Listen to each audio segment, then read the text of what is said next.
Next, we'll head to Ypsilanti to talk with Richard Murphy of the Michigan Suburbs Alliance about Michigan's progress on complete streets.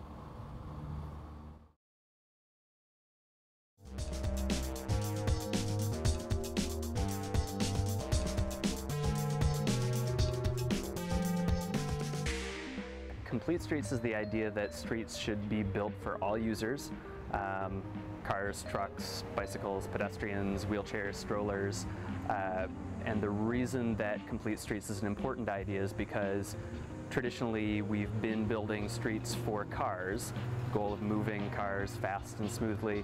And the result of that is that we get cities that are built for cars and communities that are built for cars rather than for people. So if we start designing streets for all the ways that people need to move, then we get communities that are built for people rather than just for moving and storing cars. Complete streets really is gaining a lot of momentum in Michigan. We actually are leading the country right now in the number of complete streets resolutions and ordinances that have been passed at the local level. We've adopted over 50 local policies just this last year and a half or so. The City of Ferndale, back in November 2010, passed its first complete streets ordinance, and we were one of the first cities to pass the ordinance along the Woodward Avenue corridor.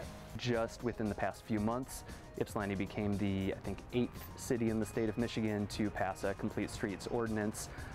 Basically, this codifies the idea that this is an important idea for the city and that we will approach all of our road projects in a complete streets fashion.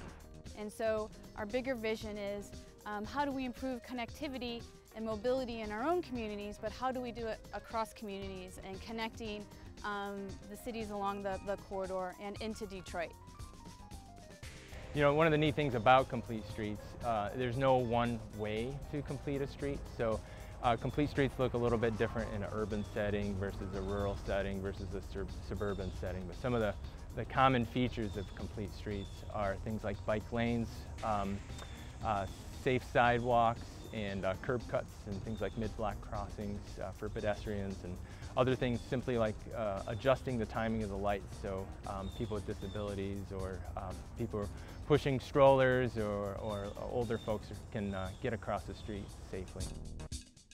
We are at College Place and Forest Avenue in the city of Ypsilanti, basically the front door to Eastern Michigan University, and a pretty busy location for traffic of all kinds. So on Forest Avenue behind me, it used to be just traffic lanes for cars and sidewalks without ADA accessible curb ramps.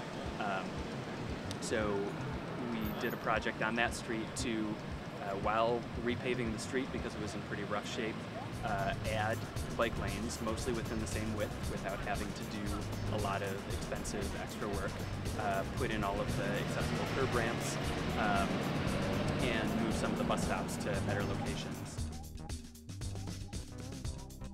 It's important because we are looking to our future, making sure that we are improving the lives of the residents who work here, but also putting in place the amenities that the young professionals want in order to invest here, either by working or by living.